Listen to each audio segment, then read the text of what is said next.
안녕하세요. 이다경입니다. 아하. 우리가 나라 운이 전 세계적으로 20년씩 돌아가요. 20년씩 돌아가는데 지금 우리가 9대 운이 2024년에 시작을 했습니다. 자, 2024년부터 2043년까지는 9대 운이에요. 여러분들은 9대 운에서 사는데 풍수는 9궁으로 돌아가거든요. 그게 9궁이 뭐냐면 1부터 9까지 숫자가 9궁이야. 1궁, 2궁, 3궁, 4궁, 5궁, 6궁, 7궁, 8궁, 9궁 이렇게 되는데 지금이 9대 운이에요. 우리나라의 쭉 운을 보면 자, 1대 운 때는 1대 운은 굉장히 조금 금전의 기운이 있다 이렇게 보시면 되고 2대 운은 엄마 운이야. 엄마 운. 그 다음에 이제 3대 운은 뭐냐면 되게 장난 같은 그렇게 4대 운, 5대 운, 6대 운까지는 남자들이 아주 왕성해요. 그래서 6대 운 때가 6대 운을 우리가 거꾸로 이렇게 가보면 작년 지금 2024년부터 거꾸로 20년 해보세요. 2003년 그때가 8대 운이었어요. 그 다음에 1984년부터 그때가 7대 운이에요. 1984년부터 2003년까지가 7대 운. 그리고 그 전에 1964년부터 83년까지가 6대 운인데요. 여러분 한번 생각해 보세요. 60년대 태어나신 분들 아버지가 어땠어요? 무지하게 엄했죠. 그때는 아버지가 월급 봉투 들고 이거 뭐 고기라도 한 건 사갖고 막 온 식구들이 그냥 막 우리 아버지 최고라 그러고 그때는 가장의 시대였어요. 근데 그 후에 1984년부터 2003년까지는 7대 운이었는데 그때는 뭐냐면 예쁜 막내딸의 기운이야. 그 다음에 이제 8대 운에 들어서서 2004년부터 2023년까지는 토의 기운이에요. 토 기운은 뭐냐면 부동산 기운. 그래서 우리나라 부동산이 그때 엄청 어마어마했었죠. 지금은 뭐예요? 9대 운. 9대 운에서는 여러분들이 어떻게 사셔야 되냐면 제가 사는 방법 가르쳐 드릴게요. 그 아들들이 해야 될 일은 뭐냐면 전자 쪽으로 하셔야 돼요. 그런 보완을 좀 시켜주면 이때는 굉장히 좋을 거다. 지금 이제 의술도 전부 로봇가 하잖아요. 이렇게 기계로. 그죠? 그렇게 하는 게 많을 거예요. 어떤 과학기술을 활용한 그런 직업을 가지셔야 돼요. 내가 이제 아들이든 딸이든. 그래서 내가 좀 끼가 있다 그러면은 그런 애들은 유튜브도 해라 그러고 왜냐면 요즘은 자기 PR 시대잖아요. 자기 PR을 해야 돼. 예. 그래야지 그 아이들이 성공을 할 확률이 많아요. 그리고 또 하나는 뭐냐면 몸이 아파서 병원 가는 사람보다 마음이 아파서 병원 가는 사람이 훨씬 많습니다. 요즘은. 뭐 철에 관계된 이런 직업을 하면 앞으로 20년은 먹고 살 거다. 여러분이 가장 중요한 게 나를 가꾸는 게 제일 중요해요. 여러분들 풍수 그러면은 옛날에 이렇게 딱 지관 생각나시죠? 풍수 그러면 그죠? 에헤 이 묘자리는 흉지야. 아 여기 명당이야. 이러는 거 생각나시죠? 요새 그것도 다 과학으로 처리합니다. 풍수 그러면 나부터 가꿔야죠. 이러시는 분 많아요. 풍수는 나부터 가꾸는 거예요. 그래서 풍수를 알고 집안이 낮이거나 부자가 되지 않으면 풍수를 제대로 모르는 거죠. 타고난 선천수와 후천수가 있는데 그 후천수를 잘 가꾸면 나, 남편, 아들, 딸, 사위, 며느리, 손주까지 다 봐주실 수가 있어요. 자, 사람마다 가지고 태어나는 자기만의 선천사주가 있다 그랬어요. 내기둥이 있어요. 그런데 그 후천사주는 그걸 가꾸고 살아가는 거야. 자, 가꾸고 살아가는데 이 본명궁이라는 게 바로 후천사주예요. 몇 년생이세요? 61년 신축생 3목이죠. 저분은 딱 선생님 하시면 딱 맞는 분이에요. 예. 왜냐면은 그냥 고지고대로 빈틈없어. 회사에 들어갔으면 격리부장을 했었고요. 학교에 갔으면 선생님을 했는데 윤리 선생님을 하셨으면 딱 맞는 선생님이에요. 윤리도덕 선생님. 왜냐면은 나만의 본명궁이 있어. 이제 저걸 알아야만 내가 색상이나 이런 거를 다 가르쳐 드릴 거예요. 숫자나 이런 거를. 그건 한눈에 바로 아실 수가 있어요. 예. 그리고 가족들 것도 다 보실 수가 있어. 오늘 일수에 해당되시는 분 손 들어보세요. 일수. 본인이 일수. 일수에 해당되시는 분들은 나한테 좋은 숫자가 167이에요. 167. 그리고 나한테 안 좋은 숫자는 258이야. 자, 왜 그럴까요? 1은 수의 숫자고 6과 7은 금의 숫자예요. 오행을 돌아보면 목화, 토, 금, 수로 돌아갑니다. 자, 그래서 1은 수의 기운이고 6과 7은 금의 기운인데 이 금의 기운이 나를 생해주기 때문에 나를 생해주는 기운과 나의 기운이 167이라는 숫자예요. 그래서 여러분들한테는 167이 좋다. 일수이신 분한테는. 그럼 극하는 건 뭐냐? 2, 5, 8인데 2와 5와 8은 토의 숫자입니다. 토의 숫자. 그래서 토는 나를 극해요. 아까 목화 토금수로 돌아간다 그랬죠? 한 칸씩 건너뛰면 극한다 그랬잖아요. 토극수 합니다. 그래서 수의 기운인 사람은 토의 기운인 사람 가면, 예를 들어서 내가 사장이야. 근데 토의 기운이 직원이 왔어. 이상하게 쟤한테는 뭔가 껄끄러워. 지가 사장 같아. 예. 보시면 아마 느끼실 거예요. 그런데 내가 토의 기운이야. 내 직원이 수야. 나한테 깨갱하고 있겠죠. 그죠? 그런 기운이다라고 보시면 돼요. 예. 그래서 수는 그렇다. 그 다음에 책상 방향. 저거는 뭐냐면 제가 책상 방향이라고 표현을 했는데 아이들은 한테는 책상을 놔줄 때 우리 아이가 수기운이다. 그러면 서쪽이나 북서쪽을 바라보게 책상을 놔주는 게 좋습니다. 그게 집중력에 굉장히 좋아요. 요거 하나 딱 있으셔야 돼. 그래서 그리고 만약에 내가 사업을 하잖아요. 사업을 하거나 가게를 해. 뭔가를 해. 뭐 회사를 출근을 해. 내 책상은 서쪽이나 북서쪽을 바라보게 놓고 앉으세요. 일의 업무 능률도 오르고요. 가게 같은 경우에는 손님도 많이 들어와요. 그럼 이걸 어떻게 써먹어야 되냐? 제가 여러분들한테 가장 쉽게 써먹는 방법을 알려 드리겠습니다.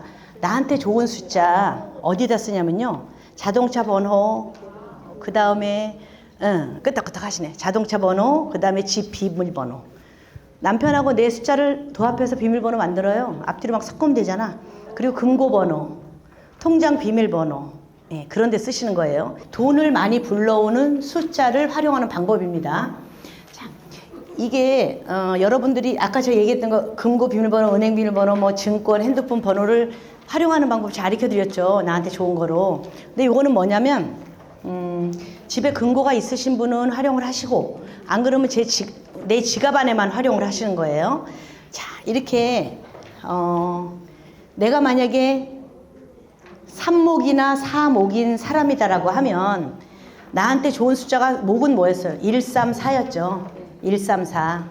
1이란 숫자와 3이란 숫자와 4이란 숫자만큼 나한테 이제 좋은 에너지가 나한테 오게 만드는 거예요. 그게 뭐예요? 재물의 에너지가 오게 만드는 건데 지갑은 장지갑을 사용하시는 게 좋고요. 그 장지갑 안에 한 장, 세 장, 네 장의 지폐를 넣는 거예요.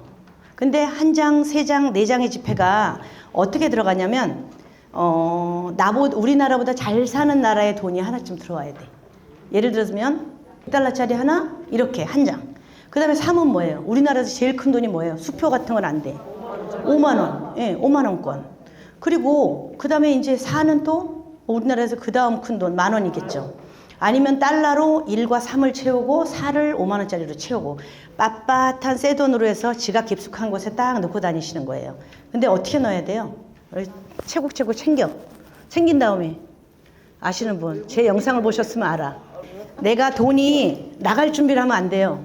돈이 항상 들어올 준비를 해야 돼. 나갈 준비를 하면 안 돼. 그래서 돈을 딱 챙긴 다음에 이 머리가 밑으로 가게 이렇게 해서 딱 넣어 놓으셔요. 저 숫자만큼. 예.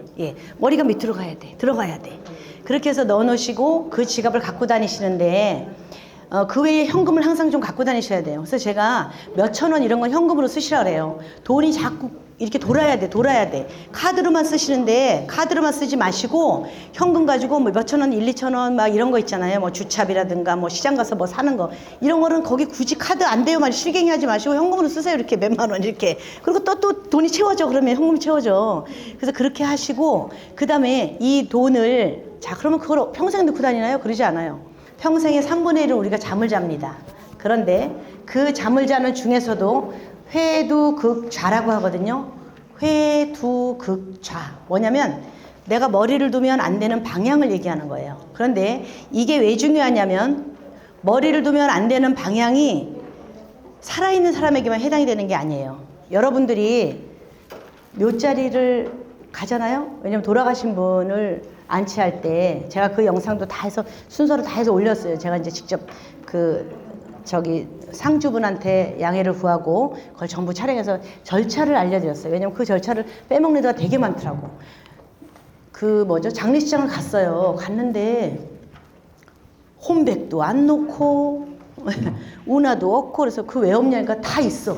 다 준비해 놓고 이 상주나 가족들이 뭘 어떻게 해야 되는지 모르잖아요. 사실 뭐 사람이 허구한 날 죽고 장례를 치르는 게 아니니까 한 집안에 한두 번이나 있을 거잖아요.